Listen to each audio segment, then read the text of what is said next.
Not even God Himself could sink this ship. Familiar po ba kayo sa ganyang statement?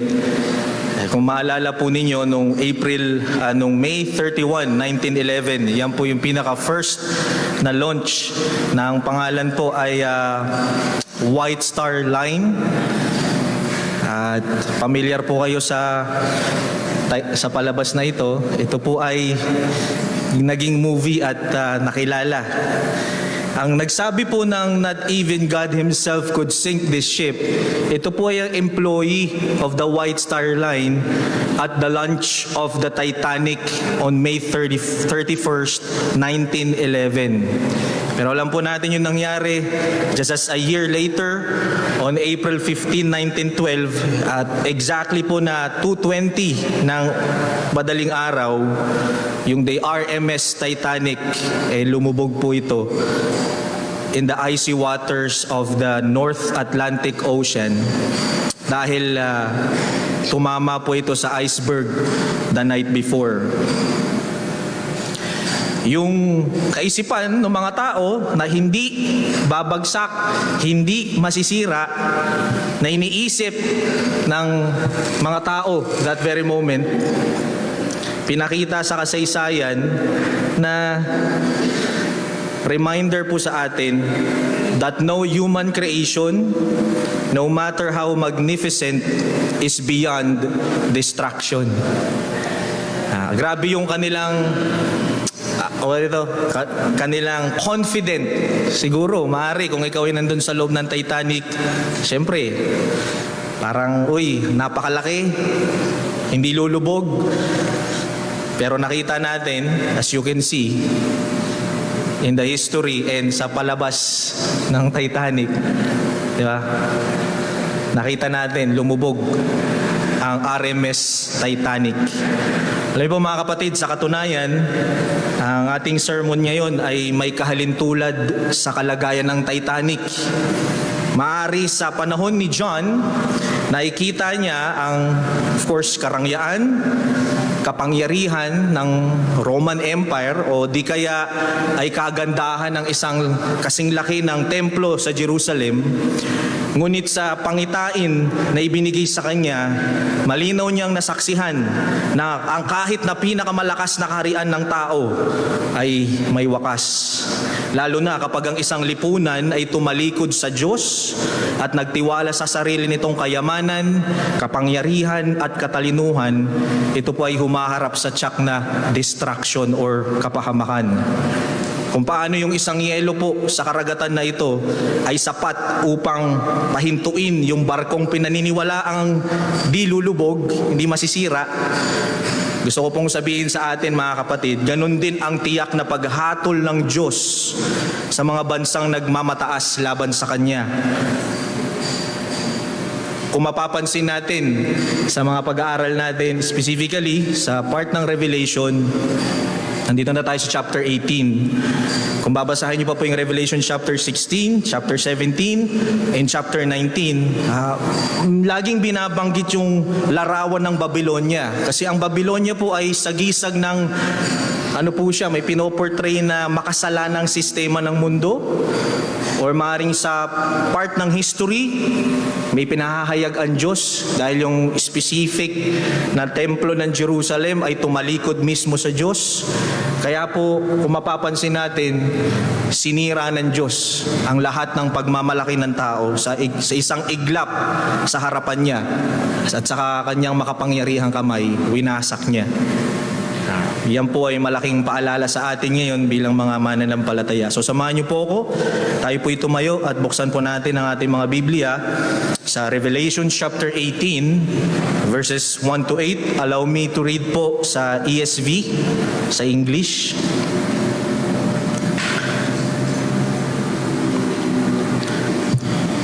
After this, I saw another angel coming down from heaven, having great authority, and in the earth was made bright with his glory. And he called out with a mighty voice, "Fallen, fallen is Babylon the great. She has become a dwelling place for demons, a haunt for every unclean spirit, a haunt for every unclean bird, a haunt for every unclean detestable beast. For all nations have drunk the wine of passion of her sexual immorality, and the kings of the earth have committed immorality with her. And the merchants of the earth have grown rich from the power of her luxurious living." Then I heard another voice from heaven saying, "Come out of her, my people, lest you take part in her sins, lest you share in her plagues. For her sins are heaped as heaven, and God has remembered her iniquities. Pay her back as she herself has paid back others, and repay her double for her deeds. Mix a double portion for her in the cup she mixed. As she glorified herself and lived in luxury, so give her a like measure of torment and mourning, since in her heart she says, I sit as a queen. I am no widow, and mourning I shall never see." Last verse po. "For this reason, her plagues will come in a single day, death and mourning and famine, and she will be burned up with fire. For mighty is the Lord God who has judged her." This is the very words of the Lord. Let's pray. Lord, we thank you sa truth ng inyong mga awitin. You are mighty, you are powerful, Panginoon. As we're going to study this book, Panginoon, Book of Revelation, give us knowledge and wisdom na nanggagaling lamang po sa pagkilos ng Banal na Espiritu. You don't have any capabilities. We are pleading, Panginoon, sa inyong kapangyarihan. Gamitin niyo po ako bilang inyong instrumento at ang pangalan niyo po ang may taas sa aming kalagitnaan. Ito po ang aming samod dalangin sa matamis sa pangalan ng aming Panginoong Hesus. Amen. Tayo po'y makakaupo na. So medyo malayo na po ang narating natin sa Revelation. We are already at Revelation chapter 18. At kung alam po namin na hindi natin maaalala yung ating mga pinag-aralan, but I would like to again remind everyone na tayo bilang mga mananampalataya, we are not taking the book of Revelation sa pamamagitan lamang ng pagtingin sa hinaharap. We are also telling tayo bilang mga mananampalataya in our church, tinuturo natin na hindi lang siya lagi sa hinaharap, kundi meron din siyang katotohanan sa nakaraan, sa history, at meron din siyang katotohanan sa pangkasalukuyan.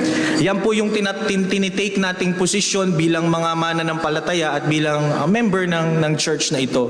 So sa part na ito ng ating pag-aaral, magbibigay po tayo ng focus doon sa sinasabing Babylonia. Sino ba siya?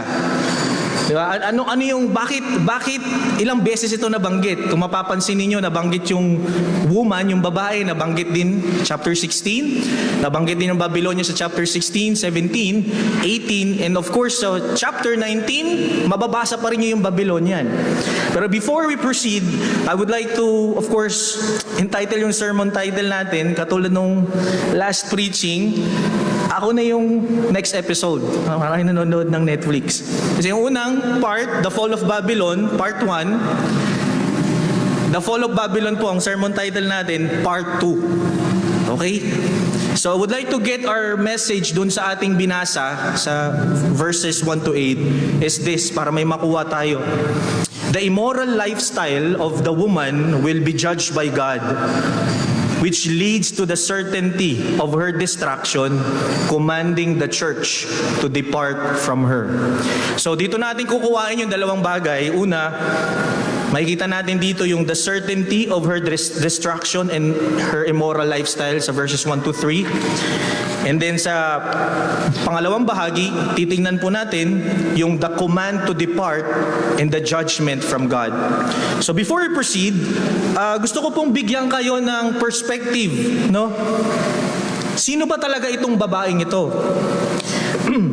Baka kasi iniisip natin, no? Sama pala ng tingin ng ano sabi to masochistic ba ang ano, parang masyadong pro sa mga lalaki yung Bible kasi sa Revelation no, yung description ng babae masama eh. Di ba? So, are we going to take this literally? Ano nga ba kasi lagi na nating naririnig yung babae. Baka may mga babae dito, grabe naman yung Biblia, ang sama ng tingin sa mga babae. Di ba? But I'll be giving you at least 4 views. No, so ito po yung mga views na ito, position po ito ng mga matatalino, mga theologians, mga kinikilalang mga bihasa sa salita ng Diyos. So bibigyan ko po kayo ng 4 na views at sasabihin ko po sa inyo kung ano yung mga bias ako. At kung hindi ako, sa isang hindi ako bias. Okay? So una po, kapag sinasabi po nating babae, some views it that it is a Jerusalem. Yung Jerusalem. Kasi po sa kasaysayan, may mga pumuposisyon po na ang Revelation ay naisulat bago pa masira yung templo ng Jerusalem. Kailan ba nasira yung templo ng Jerusalem? Ito po yung nangyari noong AD 70. So marami po na ako po ay naniniwala din sa kanilang posisyon at I can see that compelling din po ito. Maraming mga theologians na sinasabi nila na yung babae doon is a symbolical perspective ng Jerusalem. Di ba dati ang Jerusalem, yung mga Hudyo, sila yung bride ng Panginoon sa lumang tipan. Pero pagdating ng AD 70, nawala na yung kanilang right na maging bride of Christ no more. Tapos na yung kanilang era. Ibig sabihin, yung Jewish as a nation tinapos nung AD 70. Kaya po, yung isang position, sinasabi nila, yung babae sa Revelation chapter 16, yung sa chapter 17 and chapter 18, nagpa-pertain po ito sa Babylonia, which is Jerusalem. Okay? Yun po yung isang posisyon. Alright? Ano naman yung pangalawa na bias din ako? Or maaaring yung mga elders po ninyo, ganun din. Yung isa naman po yung tinatawag na, tinitingnan nila ito na Roman Empire. Remember, ang Hudyo po ay nasakop ng Roman Empire at sila po ang pinakamalakas na imperyo noon. Diba ba? At sinasabi ng madami, yung babae dito, yung Babylonian na nangyari sa lumang tipan, pinipicture out niya yung Roman Empire. Kasi bakit? Ang Roman Empire po ay sagad po yan sa idolatry, pagsamba sa mga Diyos-Diyosan. At yun ang ini-impose nila nung sila yung nasa imperyo at nasa ilalim nila yung mga Hudyo. Kaya nga yung mga nakaraang pag-aaral natin, di ba? Yung 666, Mark of the Beast, yung pinapakita doon na yung kapag wala kang tatak ng 666, hindi ka sumasamba sa emperor ng Roman Empire. Hindi ka sumasamba kay Nero, mapaparusahan ka. Hindi ka sumasamba kay Caesar, paparusahan ka. Kaya yung sinasabi nilang may mark of the beast, ito yung mga nagpapa-under, nagpapasakop sa mga hari nung panahon na yun. Kaya sinasabi naman nung karamihan, yung babae na yan, yung Babylonia na yan, it pertains sa Roman Empire. Na alam natin, wala na pong Roman Empire ngayon. Ano ba? Actually po in the history, naghati din po yung dalawang yan. Yun po yung pag-aaralan natin mamaya sa doctrinal discussion, napahapyawan natin yun. So yun po yung isang posisyon, pangalawang posisyon. Ano naman yung pangatlong posisyon? Bias din po ako dito. Okay? Ito naman po yung sinasabi na world idolatrous system. Which is yung panahon natin, hindi lang ng panahon nila dyan, kundi yung panahon din natin ngayon. Pag sinabi po nating world idolatrous system, yung sistema ng mundo ngayon. Naunawaan niyo po ba? Ano bang meron sa sistema ng mundo ngayon? Diba? Talamak pa rin yung idolatry, talamak pa rin ang fornication, talamak pa rin ang prostitution. Kaya po yung babae doon, in yung Babylonia doon, it pertains naman sa position nito na ito yung nangyayari sa sistema ng mundo ngayon. This is what's happening right now. Hindi lang siya nangyari nung nakaraan, in the past. Hindi lang din siya mangyayari in the future. Ang sinasabi ng word idolatrous system, it is right now happening. The very moment na dumating si Kristo sa kanyang unang pagdating, nagpapatuloy po itong worldly system na ito. Matatapos po yung worldly system lamang sa pagdating, pangalawang pagbabalik ni Jesus. Ano po yung pang-apat? Ito yung medyo hindi ako lang po ito, hindi ko po ini-insist sa inyo, no? Kasi po itong posisyon na ito po yung mga sa tinatawag nating mga dispensationalist. Sa kanila, si Babylonia at babae, future pa na mangyayari. Future pa siya. Kaya view nila ito na global religious political system opposed to God. Hindi pa nila tinitignan na yung Babylonia, yung babae, ay nangyayari ngayon. Ang sabi nila, mangyayari ito kapag na-rapture na yung church. Kasi in the future, kapag na-rapture, nawala na yung church, yung simbahan, magkakaroon ng political system. Maring ang sinasabi nga nila dito, yung Antichrist, meron talagang isang Antichrist. Isa lang. Antichrist, tao talaga ito na mangyayari sa kasaysayan. So yan po yung apat na posisyon. Now, I would let you decide, mga kapatid, kasi yung unang tatlo, para po sa amin at yung mga kaibigan namin nandirito, yung mga nakasama namin sa fellowship, though may iba-iba po silang mga perspective pagdating dito, ito po yung most accepted sa posisyon, lalo na sa posisyon na tinatawag natin na reform posisyon. Sa reform na posisyon. Pero gusto ko pong sabihin sa inyo, mga kapatid, we're not going to enforce it na, di ka reform kapag hindi mo tinanggap to. Hindi ganun. We're giving you this option. And we're going, masaya kami na ibahagi yung mga katotohanan ito kapag meron tayong panahon. Pero ako po bilang preacher at bilang tinawag nyo na elder ng iglesia na ito, mas convinced po kami sa tatlo. Maring Jewish place of worship, yes. It can be also Roman Empire, but also it can also right now be the word idolatrous system now. Hindi po namin pinaniniwalaan yung future kasi si Kristo ay naghahari, hindi po in the future, He is reigning now. Naghahari na po siya. So, let's go ahead and proceed po sa ating pag-aaral. Anong makikita natin dito? Gusto ko pong bigyan kayo ng reminder. Nasa 7 bowls na po tayo, remember? 7 seals, 7 trumpets, and 7 bowls. At naniniwala, ang sabi natin, na itong 7 trumpets, 7 seals, and 7 bowls, it is happening all throughout in the history. Pero may intention yung revelation. Kung kanino ibinibigay yung mga bowls, yung mga 7 na ito. Naalala natin yung 7 seals, kasama doon yung black horse, pale horse, red horse. Diba? Hindi po yung hindi yung ganon. Black horse, pale horse, red horse, white horse, sinasabi natin sa ating pag-aaral na ito yung nangyayari all throughout the history. May famine, may war, may kaguluhan, and it's happening up until this very moment.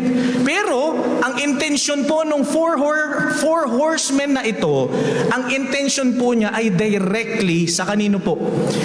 Sa mananampalataya at hindi mananampalataya. Ibig sabihin po, yung 4 horsemen na ito, na hindi literal, symbolic, na aapektuhan yung mananampalataya at hindi mananampalataya. Yun ang layunin ng 4 horsemen. Yes, bilang Kristiyano, nakakaranas tayo ng taggutom. Hindi mananampalataya, nakakaranas din ng taggutom. Kahirapan, war. Pero, ang intention po ng Diyos magkaiba.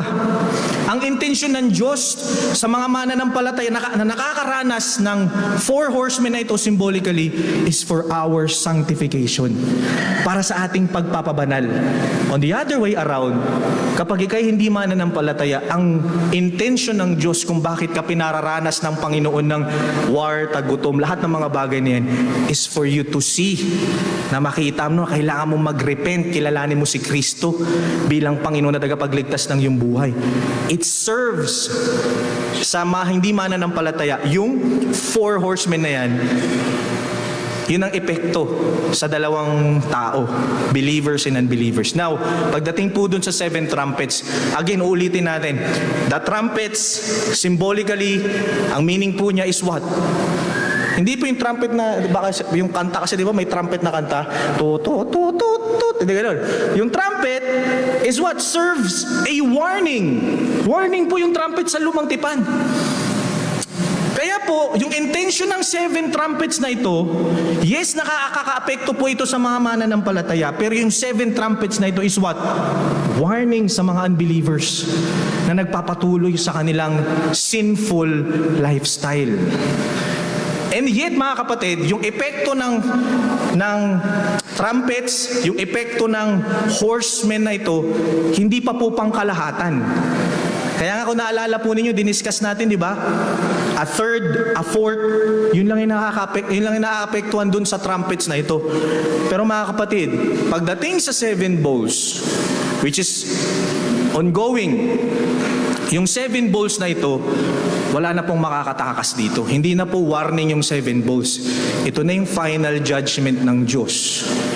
Kasi ibubuhos na niya to completely, 100%. Anong epekto sa mga Kristiyano? Vindication po sa mga mananampalataya.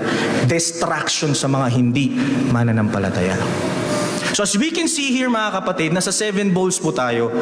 And tong chapter 18 na ito, meron pong kinakausap meron pong pinatutukuyan sa vision ni John. Nagpahayag yung angel. At alam natin, binasa natin, napakalinaw kung kanino direkta. Kanino nakadirekta yung pag-uusap, yung vision. Direkta po ito sa Babylonia. And of course, alam natin, yung Babylonia is the woman sa mga previous verses natin. So the angel announces the judgment.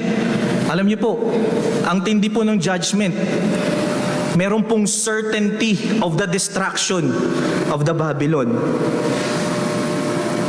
Kaya po na sinabi ko sa inyo, yung Babylon dyan is the woman. Bakit po? Sabi po sa verse 5 at I think chapter 17 nito, on her forehead was written a name of mystery, Babylon the Great, mother of prostitutes and of earth's abominations. I saw the woman drunk with the blood of the saints, the blood of the martyrs of Jesus. Nakita natin dito sa verse na ito, mga kapatid, na yung mystery, actually hindi siya mystery. Yung babae po, yung Babylonian. And it speaks symbolically sa panahon na ito, sa panahon ni John, maaari it's pertaining to Jerusalem na tumalikod sa Diyos. And I believe, hindi lamang Jerusalem ang tumalikod sa Diyos. The world right now ay tumatalikod sa Diyos. Hindi nyo ba nakikita yan sa mundo natin ngayon? The world, people, unbelievers, rejecting this God. And it's not only happened in the past, and it is still happening right now. And I believe it's still gonna be happening in the future. Hindi po natatapos yung pagtalikod ng mga tao sa Diyos. And yes, it's true na ito ay propesiya, na ito ay Jerusalem that time. Remember the Matthew chapter 24, si Kristo po, prinopesiya niya ito. Ito ang mangyayari sa templo ng Jerusalem. Masisira, mawawasag ng AD 70. Dahil sa kanilang pagtalikod sa totoong Diyos at pagsamba sa ibang mga Diyos. Kaya po gusto ko pong sabihin sa atin dito, mga kapatid, kahit ano paman ang ating posisyon sa ibig sabihin ng babae sa text na ito, ipinahahayag lamang sa vision ni John na mayroong kasiguraduhan ang pagbagsak ng lahat ng mga sumasalungat laban sa Diyos.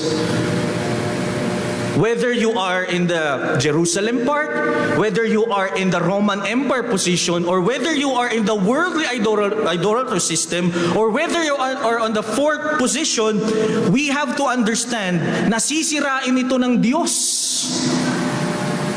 Na walang malakas. There's no greater position, there's no greater nation, there's no most influential rulers or the mightiest human achievement ang makakatalo sa Diyos.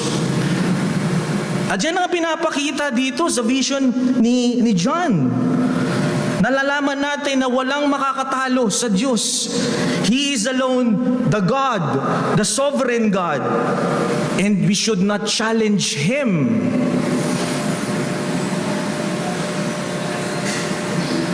And I remember, sabi po ni David sa kanyang Psalm, Psalm chapter 20 verse 7, ito ang sabi niya, some trust in chariots and some in horses. Ano sabi ni David? But we trust in the name of the Lord our God. Sa panahon ni David, maaring hindi sila ganun kalaki, hindi sila ganun kadami, kasi yung mga kalaban nila umaasa sa chariots. Kasi kapag madami yung mga chariots mo, ibig sabihin makapangyarihan kang imperyo. Pero ang sinabi ni David sa kanyang Psalms, sige, umasa kayo doon. Ngunit kami, aasa kami sa pangalan ng Diyos. And you know what? Ganun ang nangyari sa kasaysayan. Nasira ang Temple of Jerusalem because they trust. Hindi na sila umasa, hindi na sila nagtiwala sa Diyos bilang piniling bayan. Pinili nila yung kanilang sarili. Pinili nila na umasa sa sarili nilang kakayahan. Ganon din ang Roman Empire. Akala nila walang kasiraan ang kanilang imperyo. Sinira pa rin ng Diyos. And you know what? What I'm going to tell you this? Kung ikaw may umaasa ka sa anumang meron ka ngayon, anong klaseng pag-asa ang hinahawakan mo ngayon sa sistema ng mundong ito, I will tell you this, it will soon masisira. It will soon will be put into the destruction. Kaya ang ganda nung sinabi ni David dito, yung iba umaasa sa chariots, yung iba umaasa sa horses, kami, but we trust in the name of the Lord our God.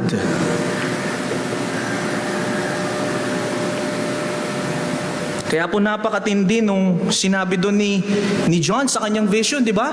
Hindi lang isang beses yung sinabi yung fallen. Ang sabi, fallen.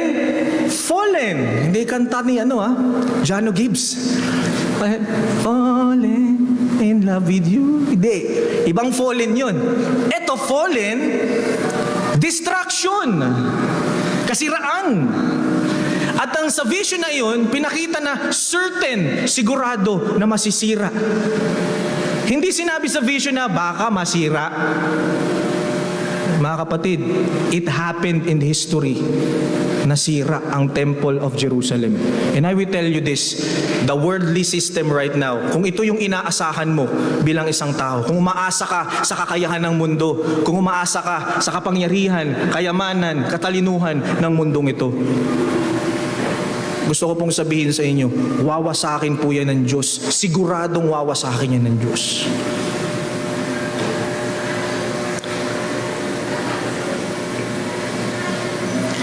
And makikita din natin dito sa verse na ito, yung babae, symbolically, ano yung naging lifestyle ng babaeng ito? Of course, symbolic. Again, hindi po literal na babae.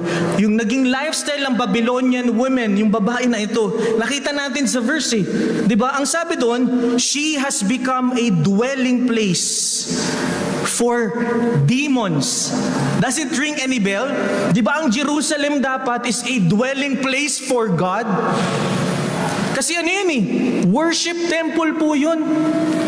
Pero sa vision ni John, yung inaasahang templo ng Diyos, naging dwelling place ng mga demonyo. Kaya pagdating ng 80-70, it was destroyed. Kasi instead na this is place for God to worship the Lord, Ang naging resulta sa mga Hudyo, sumamba sa ibang Diyos, tinalikuran ng Panginoon.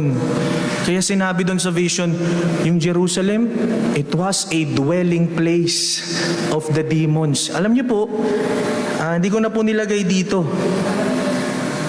Yung Greek term po dyan na dwelling place, hindi ko nalagay sa aking notes. Nung hinanap ko po siya, it is also the same Greek word na ginamit sa Ephesians chapter 2 verse 22. Saglitin lang po natin. Hindi ko po ata nalagay dito eh. Pero basahin po natin. Tingnan niyo po yung kaibahan. If I'm not mistaken po sa Ephesians chapter 2 verse 22. Correct? Kung hindi po ako nagkakamali. Ayan, tama ako. Ephesians chapter 2 verse 22. Saglitin lang po natin. Ang sabi dito ni Paul, it speaks about the people of God, yung mananampalataya, yung body of Christ. Tingnan yung sinabi ni Paul. In Him, alam natin, Christ to. In Him, in Christ, you are also being built together, church, together, yung word, into a dwelling place for God by the Spirit. Kaya pala nasira yung Temple of Jerusalem, hindi na yun ang pertaining na dwelling place ng Panginoon. Sino na yung dwelling place ng Diyos ngayon? It is us, the church. It is now the dwelling place for God. Why? By the working of the Holy Spirit. Kaya po, mga kapatid, as we gather here, we are a true dwelling place ng Panginoon. Hindi tayo dwelling place ng demons. We are dwelling place of God. We are here to worship the Lord as one people of God. Kaya po, hindi natin to dapat kinakalimutan. Hindi natin dapat to maging masaya tayo sa ating pagtitipon. Kasi as we gather together, we are saying, the Lord, we are your dwelling place. Alam namin na nananahan ka sa kalagitnaan namin. Hindi sa building na malaki, but you are here with us because your people are here worshiping your name. Yun ang perspective na ito. Hindi na yung Jerusalem. And sadly mga kapatid, maraming mga simbahan na instead na gawing dwelling place ang meeting together, ang ginagawa ng madami, binibihisan nila yung church ng kung ano-anong kolorete. They're putting everything, hindi, boring yan. Huwag masyadong biblical, dapat yung medyo masaya lagi. Yung nagkakandamata yung mga tao, maganda nun eh. Kapatid, hindi yun.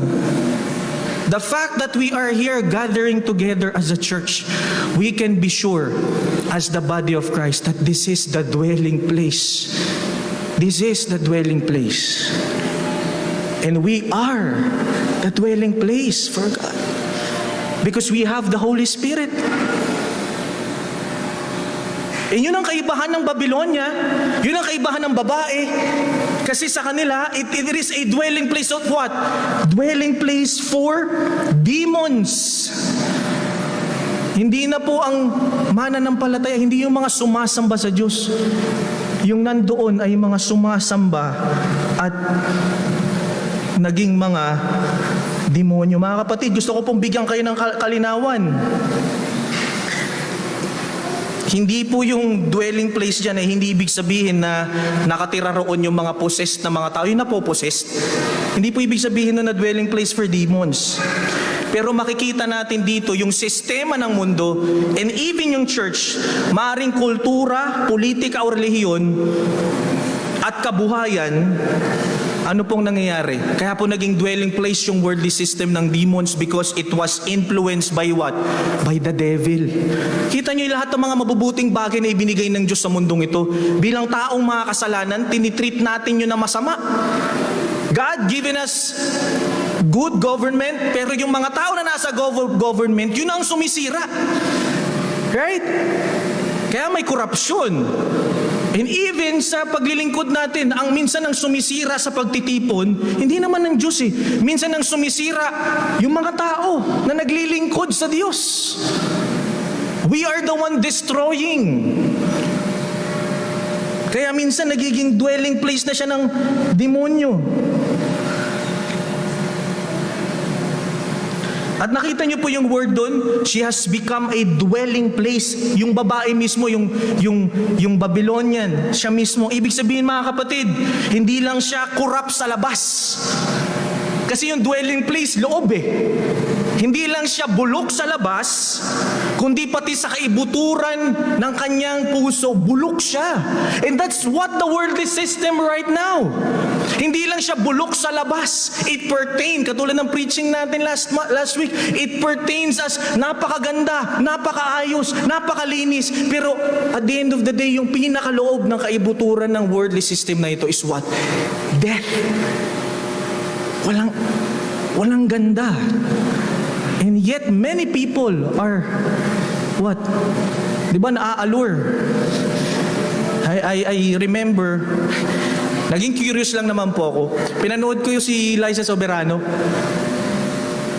Naging viral po sa FB, di ba? Yung kanyang buhay. Tapos maraming nag-comment. We have to accept, maganda si Liza, right? Pero, yung background ng buhay niya masalimuot. In-abuse pala siya nung bata. Drug addict yung kanyang pamilya, yung mga magulang niya. I'm not saying that Liza is the woman. Pero ang sinasabi ko dito, ganun ang pinaportray minsan ng worldly system ni Satanas. It's beautiful in the eyes. Maganda yung worldly system na ito. Maganda yung ganitong pamumuhay. Pero inside of it, dangerous. Bulok sa loob.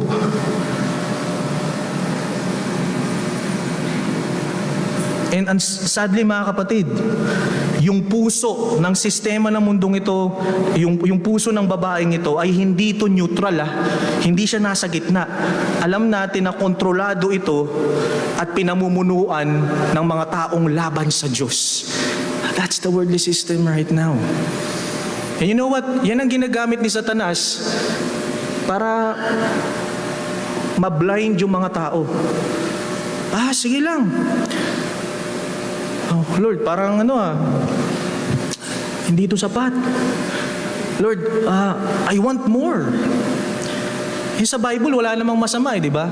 You have, pasalamatan mo ang Diyos na nagbibigay sa iyo ng blessing. Ang nagiging problema, ginagamit ni Satanas yung mga magagandang bagay na iginawa ng Diyos. Ganun ka makapangyarihan si Satanas. These good things, binigay ng Diyos for our good. Ang ginagawa ni Satanas, pinapalitan niya yung mabubuting bagay na ito. And sometimes it can harm our spiritual good. Nakaka-apekto sa atin.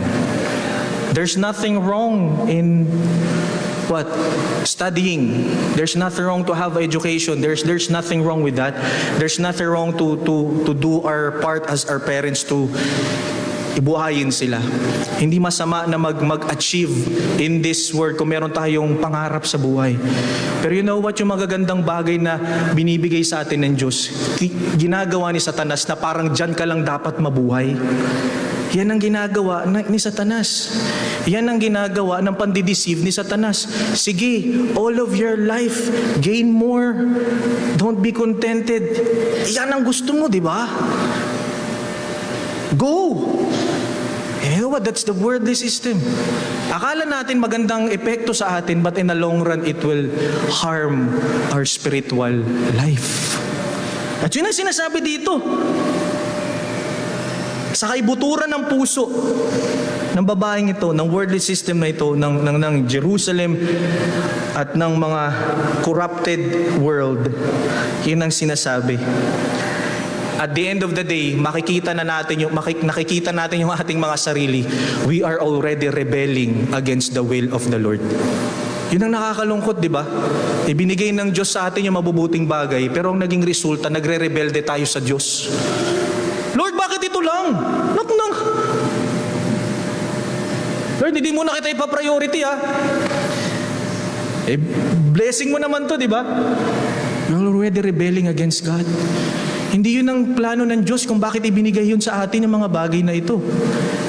God gave these beautiful things so that we can see that He is merciful, gracious, loving Father. Yun eh.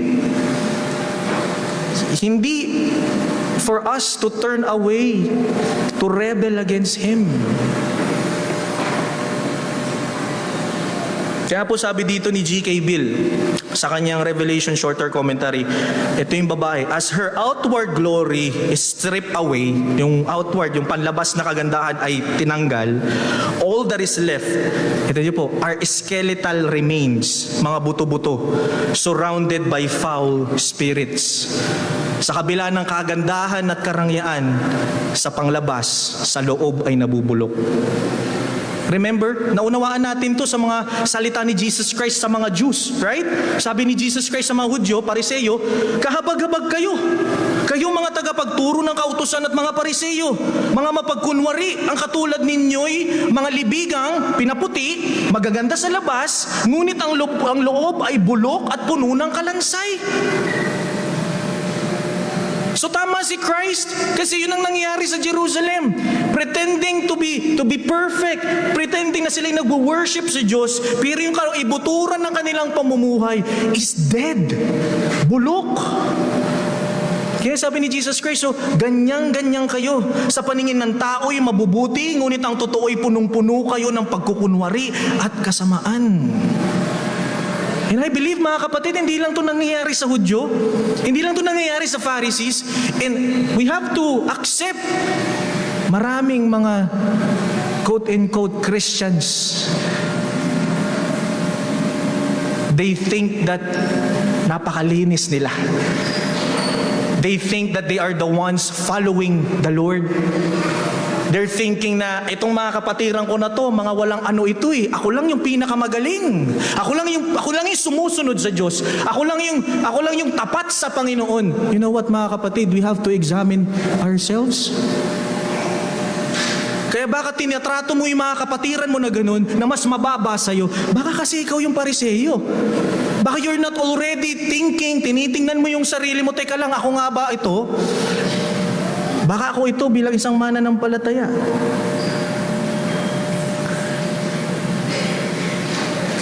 And sadly, mga kapatid, the Jerusalem was a place of worship in Jesus' time, but now, ano na po siya? Nakalagay po sa verse natin, it is in the prison or hunt. Yung hunt po kasi dyan, kulungan. In English, prison. Ano na po siya? Naging kulungan daw siya ng mga maduduming animals. Of course, hindi literal na maduduming animals. Alam natin, kapag sinabing maduming hayop, ito yung mga ino-offer sa mga idols. And look at what happened sa Jerusalem. Yun ang ginawa nila. Instead, they're offering something for the Lord. Wala. And you know what? This is also the worldly system right now. We worship God and on the same time we worship other. We worship God and yet we're giving too much time and effort to these things. We have to remember, mga kapatid, you cannot worship God and money. I'm not saying yung literal na money. You cannot worship God tapos meron kang sinasamba na iba. Hindi pwedeng ganun, mga kapatid. Hindi pwedeng ganun. Kaya po sa idolatry system na ito, naging kulungan din to ng mga unclean things now. Yung worldly system natin ngayon, kulungan na din siya ng mga maduduming hayop, mga maduduming hindi literal na maduduming hayop. Lahat ng mga maduduming gawain ay nasa worldly system.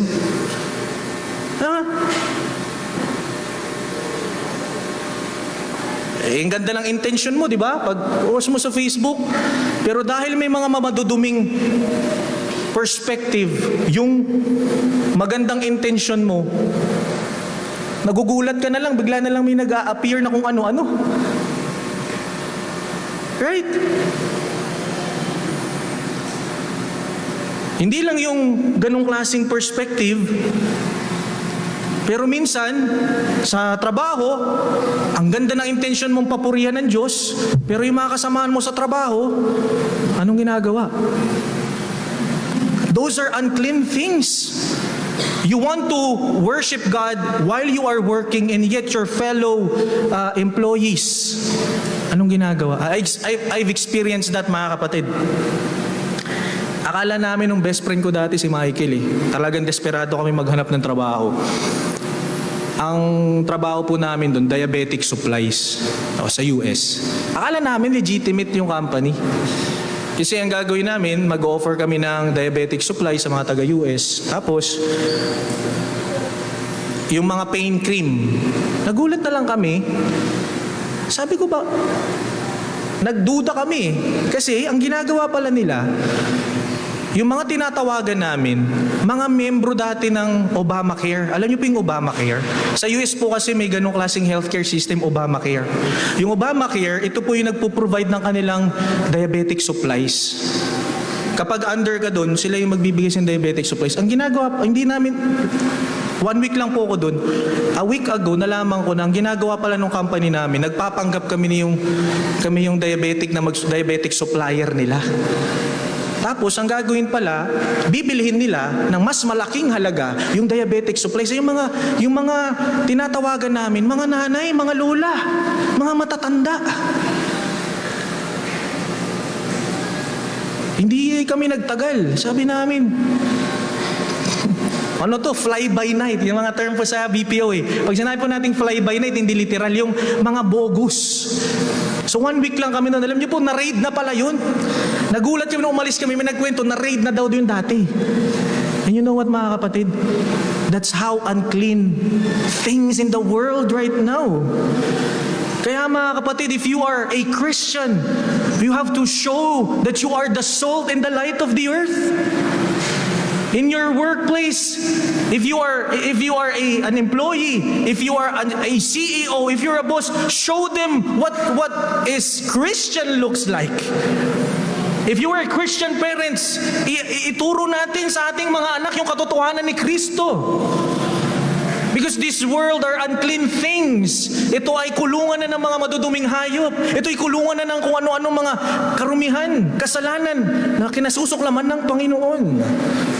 And yet, we are mandated as a church to be the salt and the light of this earth.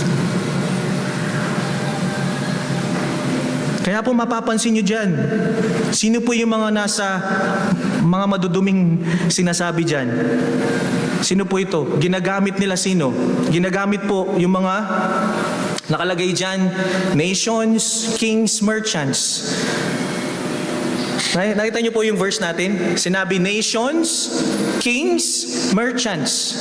Ito po yung may mga posisyon doon. Ito yung sistema ng mundo ngayon.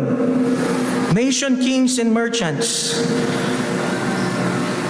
At itong nations, kings, and merchants, they are continuously rejecting kinamumuhian nila ang Diyos. Kaya po nakita niyo po yung word dyan na sexual immorality. Imagery po yan. Hindi po literal na nakikipag-sex yung kings and nations sa babae. Ang ibig sabihin po ng sexual immorality po dyan, naging simbolo. Simbolo na po ng idolatry and corruption ang naging resulta. Ibig sabihin, yung nations and kings nakipag-alyansa sa kasamaan. Para for what? Para po sa kapangyarihan at kayamanan. Di ba yan ang ginagawa ng mundo ngayon?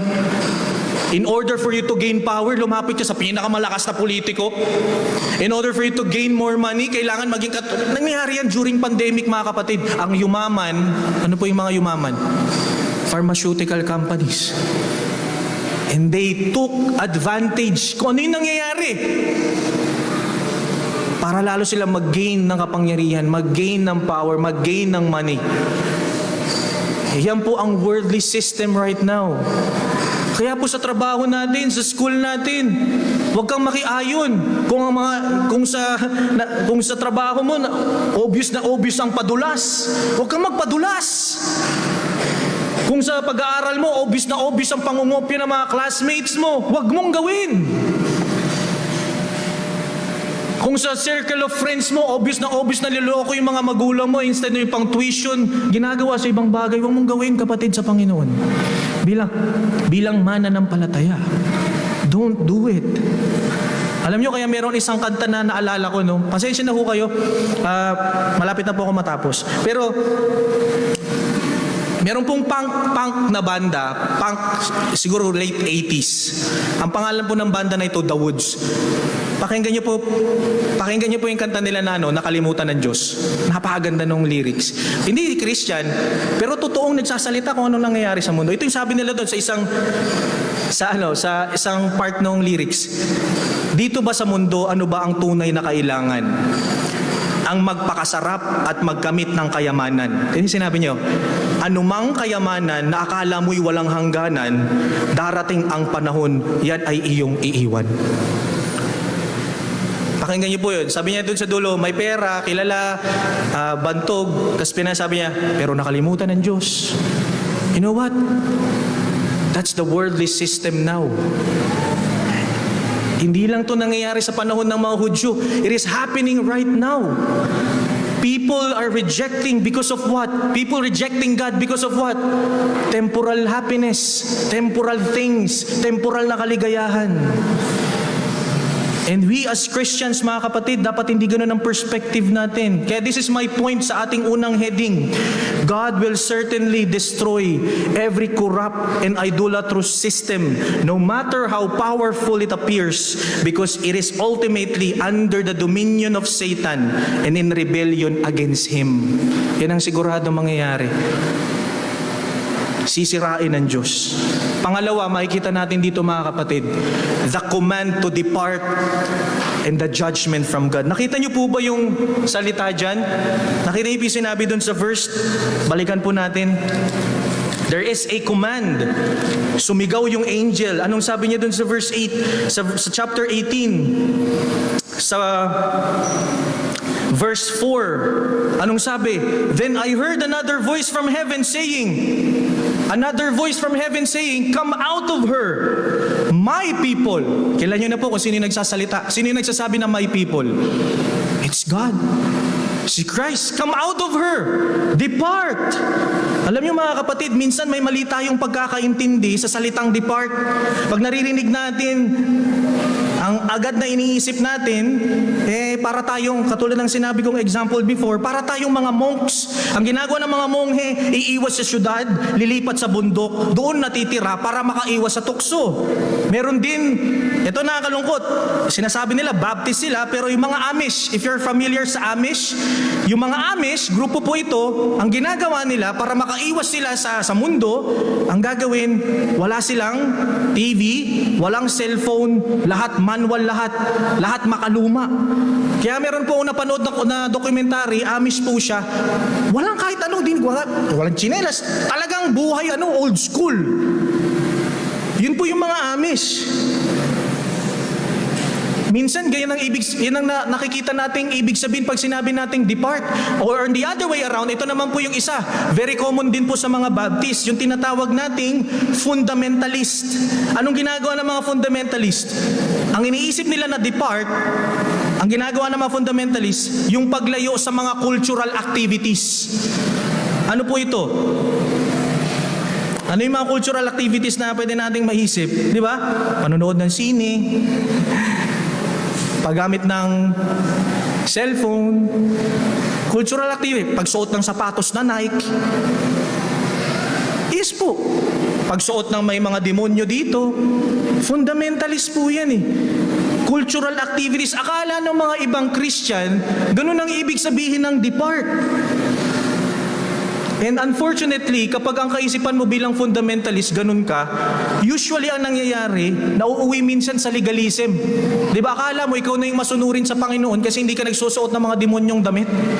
Akala mo ikaw na yung perfect kasi hindi ka nagsusuot ng mga may sign dito ng nakaganon, di ba? Yung mga bungo-bungo. Ikaw na yung matuwid. Yan ang problema ng fundamentalist. Hindi yan ang ibig sabihin ng depart, mga kapatid.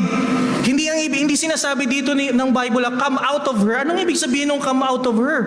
Maliwanag po sa verse natin Sabi po sa Tagalog, umalis ka sa Babylonia bayan ko. Bakit? Anong gagawin natin? Itong sinabi ng Bible, huwag kang makibahagi sa kanyang kasalanan upang hindi ka maparusahang kasama niya Ang ibig sabihin po pala, hindi ito basta umalis physically. Hindi physically na pag-alis. Ibig sabihin ng paglayo ay sa pamamagitan ng spiritual aspect. Spiritual. Yun ang ibig sabihin ng paglayo. Kasi kahit nandito tayo sa mundo, bilang mga mananampalataya, hindi tayo dapat makisama, makiayon, makibahagi sa kasalanan ng sistemang mundong ito. Yun ang sinasabi na to depart from her as a Christian. Anong ibig sabihin nito mga kapatid? On analogy, para po siyang barkong papalubog na. Kung alam mo na may butas na ang barko at unti-unting lumulubog, hindi ka doon mananatili. Bilang isang mananampalataya, bilang isang nasa barko, anong gagawin mo? Tatawag ka ng lifeboat, lalayo ka. Kasi kung hindi ka sasama, kung hindi ka lalayo, masasama ka sa pagkalunod.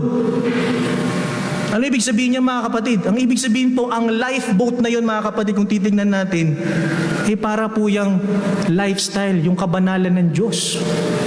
If you know that you are God's children, if you are God's people, dapat ang goal natin is to be holy, to set apart from worldly things.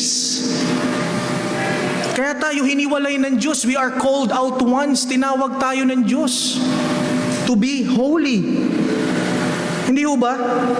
Hindi kunyari parang nasusunog na gusali. Kapag may sunog, hindi mo sasabihing, ay, hihintayin ko muna matapos yung palabas na pinapanood ko bago ako lumabas. It's a command. Huwag na kayong makiayon. Hindi mo iintayin na masama ka dun sa sunog. Kaya nga sabi ng Bible, depart from her unless makasama ka sa kanyang pagwasak. Hindi ho ba? O kaya parang lason mga kapatid, kahit na maganda ang presentasyon at amoy, kung alam mong may lason, of course hindi mo inumin, iiwas ka. Hindi ka makikiayon, hindi ka tinawag doon. Alam niyo mga kapatid, ganun din sa kasalanan. Kahit na mukhang kaakit-akit, napakaganda ng kasalanan. Pero tandaan niyo ito mga kapatid, it is dangerous to your soul, delikado po sa kaluluwa.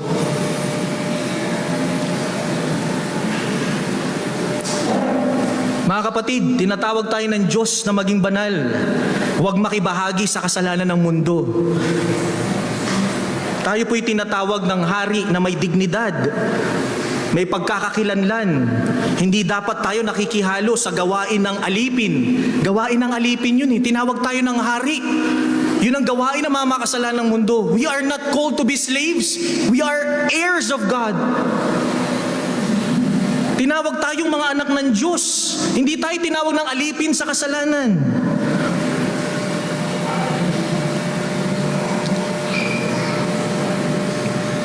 Hindi na tayo taga-Babylonia, hindi tayo sa worldly system, kundi mamamayan sa kaharian ng Diyos. Sabi sa 1 Peter chapter 2 verse 9, ngunit kayo isang lahing hinirang, isang maharlikang pagkasaserdote, isang bansang banal, bayang pag-aari ng Diyos, upang inyong ipahayag ang mga kahangahangang gawa niya na nasa inyong tumawag mula sa kadiliman patungo sa kanyang kagilagilalas na kaliwanagan. Malinaw rin ito sa 2 Corinthians chapter 6 verse 17. Sinabi ni Paul, lumabas kayo sa kanila at humiwalay kayo, sabi ng Panginoon. Huwag kayong humipo ng anumang marumi at kayo ay aking tatanggapin. Ang ibig sabihin mga kapatid, hindi lang ito sa simpleng pisikal na paglayo, kundi sa spiritual na paghihiwalay sa kasalanan at sa sistema ng mundo. Diyan tayo tinatawag, church. Diyan tayo tinatawag as a Christian. Kaya wag nating kalimutan, Ephesians chapter 5 verse 8, noong una kayo ay nasa kadiliman, ngunit kayo ngayon nasa kaliwanagan sa Panginoon. Sinabi ni Pablo, mamuhay kayo gaya ng mga anak ng kaliwanagan. Hindi kayo mamumuhay ng katulad ng sistema ng mundong ito. You're being called out of darkness, so live, mamuhay ka bilang isang mananampalatayang may liwanag. Iba na tayo ngayon. Hindi na tayo kabilang sa lumang buhay na puno ng kasalanan. Bilang mga anak ng Diyos, ang ating citizenship ay hindi sa mundong ito. Sabi ni Pablo sa Philippians chapter 3 verse 20, ngunit ang ating pagkamamayan ay nasa langit, at mula roon ay hinihintay natin ang tagapagligtas, ang Panginoong Hesukristo. Nakita niyo po, napakaganda ng Biblia ng sinasabi sa atin. And lastly, this is what Jesus Christ said. John 17 verse 16, hindi sila taga-sanlibutan, gaya ko na hindi taga-sanlibutan. Mga kapatid, depart. Lumayo ka.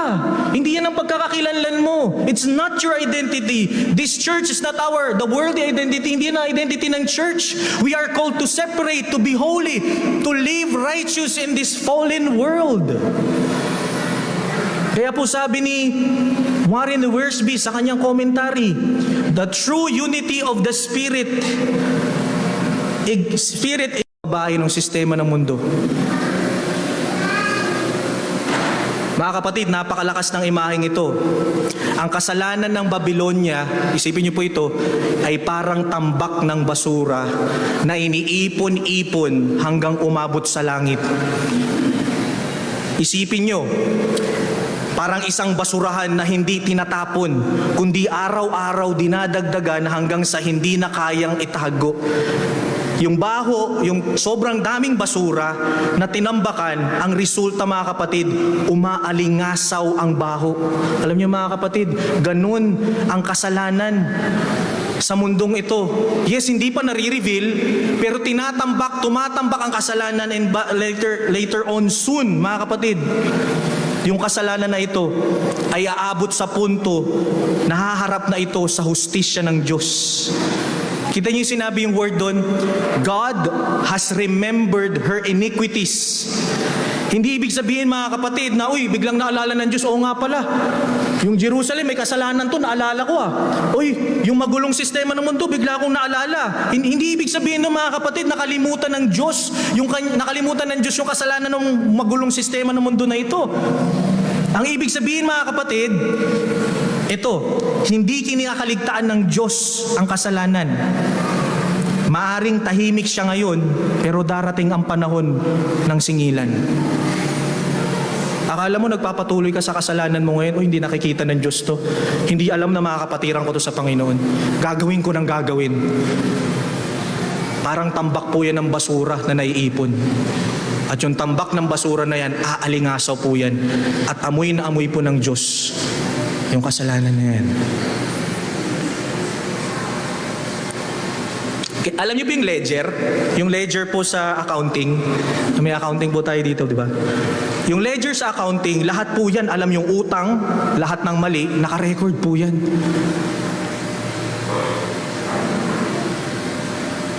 Tapos mga kapatid, kapag dumating na yung araw ng pagbayad, walang makakatakas.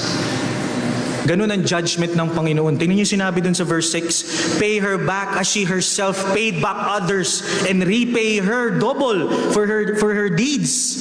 Mix a double portion for her in the cup she mixed. Mas titindi yung judgment ng Diyos, mas doble. Ito ang ginawa ninyo, mas doble. Ito po yung prinsipyo ng divine justice ng Diyos. Kung ano yung pinangsukat mo sa iba, ganun din yung gagamitin ng Diyos na panukat sa iyo. Matthew chapter 7 verse 2. Pero dito mga kapatid, yung resulta ng kabaluktutan ng Babylonia ng babae na worldly system na ito, mas doble pa. Kasi yung kasalanan ng Babylonia ay hindi ordinaryong kasalanan. Malaki po yung naging epekto ng worldly system. Marami ang nadamay at matindi ang ginawa niyang paglapastangan sa Diyos. Diba? Parang lason po na inilagay sa inumin ng iba. Yun ang ginawa niya eh. Yun ang ginawa ng worldly system. Pinainom yung mga taong makasalanan, unbelievers. And sometimes tumitikin tayo sa lason na ito. Yun yung lason na pinapainom. Kaya ngayon, ang gagawin ng Diyos, papainumin siya. Yung worldly system na ito, si Satan and all the people who are following the woman, yung mas matapang na lason. Pero ang matindi na ito, yung mas matapang na lason na ito ay nasa kamay ng Diyos. Bakit kaya? Tiniping sabi sa verse 7, as she glorified herself and lived in luxury, so give her alike a measure of torment and mourning, since in her heart, sabi daw po ng babaeng ito, I sit as a queen, I am no widow, and mourning shall never see.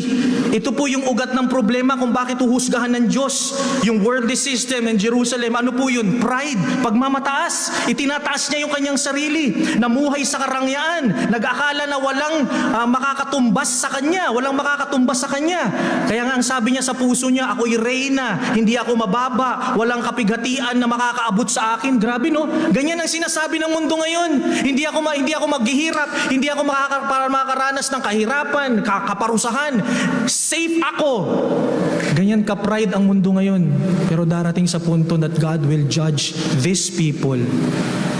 At no one is safe on that time. Mga kapatid, ganito ang puso ng makasalanang sistema ng mundo. Iniisip nila sila yung may control, sila yung hari, sila yung may hawak ng kapalaran, pero ito'y ilusyon. It's just an illusion. Parang Titanic po yan. Sinabi nila, unsinkable, hindi lulubog, pero sa isang banggaan lang sa yelo, lumubog ito. Ganon din yung mga taong nagtitiwala sa sarili at kayamanan. Akala nila matibay, pero sa isang iglap, mawawala ang lahat. Tatapusin ng Diyos lahat. Kaya tingin sinabi sa verse 8, this is the last verse. For this reason, her plagues will come in a single day. Death and mourning and famine. She will be burned up with fire. For mighty is the Lord God who judged her. Mga kapatid, ito yung nakakatakot na kalagayan. Hindi gradual yung judgment ng Diyos dito. Nakita niyo po yung word, in a single day, isang bagsakan mga kapatid. Biglaan, walang babala, walang chance na makapagliligtas kapag dumating na yon. Single day, isang bagsakan, isang judgment, hindi mo alam. Hindi natin alam kung kailan darating yung judgment na yun, the final judgment. And then, ano pong makikita natin doon? Tiniping sinabi, death, kamatayan, kalungkutan, mourning, famine at apoy. Anong sabi? On a single day, lahat yan mararanasan ng huhusgahan ng Diyos.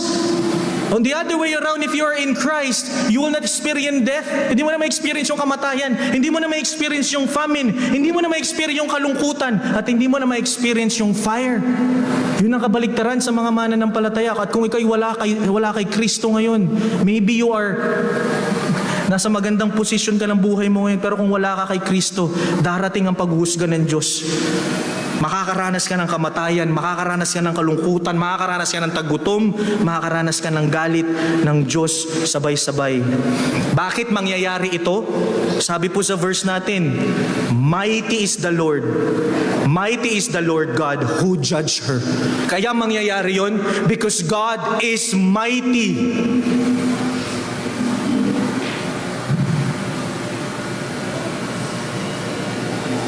Ang kapangyarihan ng Diyos po yung magpapatupad nito. Kaya walang sistema ng mundo, walang imperyo, walang tao ang kayang tumalo o pigilan yung ating makapangyarihan na Diyos.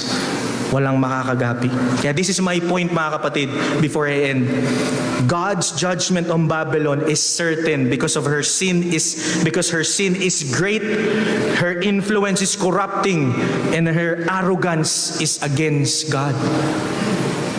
Kaya kung ikaw umaasa ka sa mundo ngayon, if you think that you are full relying on your strength, on your capabilities, on whatever achievement you have in life, kung wala ka kay Kristo, wawasakin ng Diyos yan. At hindi yan na magsasalba sa'yo sa galit ng Diyos. Kung ikaw ay bahagi ng sistemang ito, unbelievers, kung meron man kaming kasama, kung ikaw ay bahagi ng sistemang ito, kahit sa pamamagitan ng pagtanggap at pamumuhay sa values ng mundong ito laban sa Diyos, kasama ka rin sa tiyak na kapahamakan na darating. Ang tanging paraan mo lamang para makatakas ay ang pagsuko kay Jesucristo bilang iyong Panginoon at tagapagligtas ngayon pa lamang. It is not tomorrow, it's not later, it's right now. Kung wala ka kay Christ ngayon, you are on a dangerous state. And I would like to encourage our fellow believers, if you are in Christ, those famine, sufferings, heartaches, any kind of pain na meron tayo ngayon as a Christian, hindi po yan pang matagalan. He will soon deliver us as a church, as His people. Let's all pray. Lord, we thank you for your word. May you be glorified. Maraming salamat, Panginoon. Kung aming samod na langit sa matamis sa pangalan ng aming Panginoong Yesus. Amen. Tayo po tumayo para po sa ating response song.